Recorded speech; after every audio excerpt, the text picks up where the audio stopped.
Hey, how you guys doing? For this topic, I'm going to tell you about I've changed my setup quite a bit, at least on the audio side. The video side I didn't really mess with that much. Um, and mainly because my mixer went out.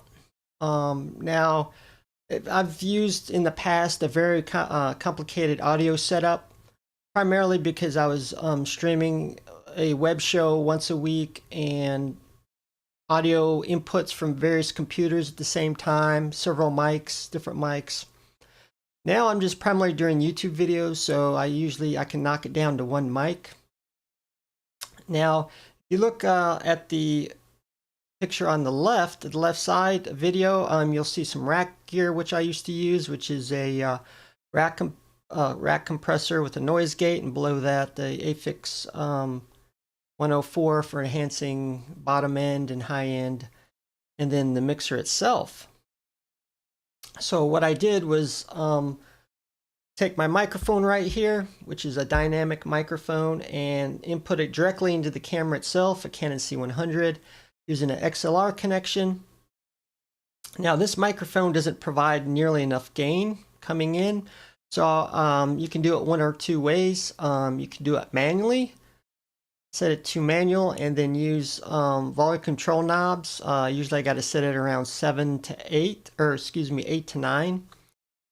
Or I can use automatically using the auto gain control. Now to do that, to get enough volume, you have to go into the settings and audio inputs and set the microphone trim to plus 12 dB, which gives it the microphone enough level to be heard correctly without having to do any editing. How you doing, guys? Here we are on the desktop OBS Studio, because some of the software settings are just as important as far as audio and video filters. I'm going to show you the audio first. Now, if you're using, I'm trying to think, manual audio for your camera and just setting it using the volume knobs, using a compressor is real important because it smooths out the highs and lows. And since you don't have audio gain control initiated, so compressor, I just use the default settings. Noise gate, which I use on my rack compressor as well. And that shuts off all noise when you're not talking. And so your voice would be louder than the background noise. That's where that comes from. Another thing that I love with OBS Studio for video effect filters is the color correction. Two things I said is contrast and also hue shift. We're going to do contrast first, and as you see, it's kind of desaturated a little bit, so I usually bump that up to about, I believe, 21-ish.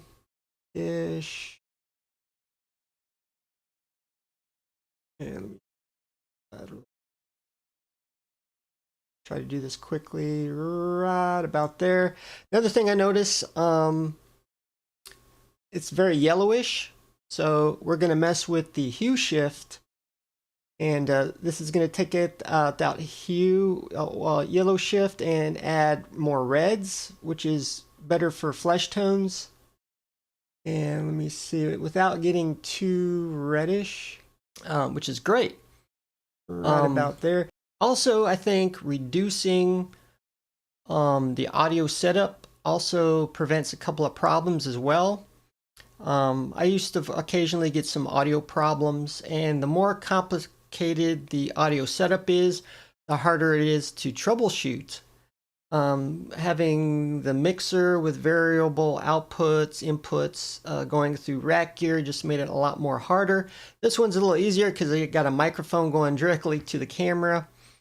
Another thing as well is if you separate the audio from the video, because the audio is actually getting recorded to the computer a little bit separately, is audio sync problems. Usually what ends up happening is usually video's more bandwidth intensive, so usually there's going to there may be a delay The audio doesn't sync in with the video, because usually the audio takes a little bit longer to be recorded to the hard drive.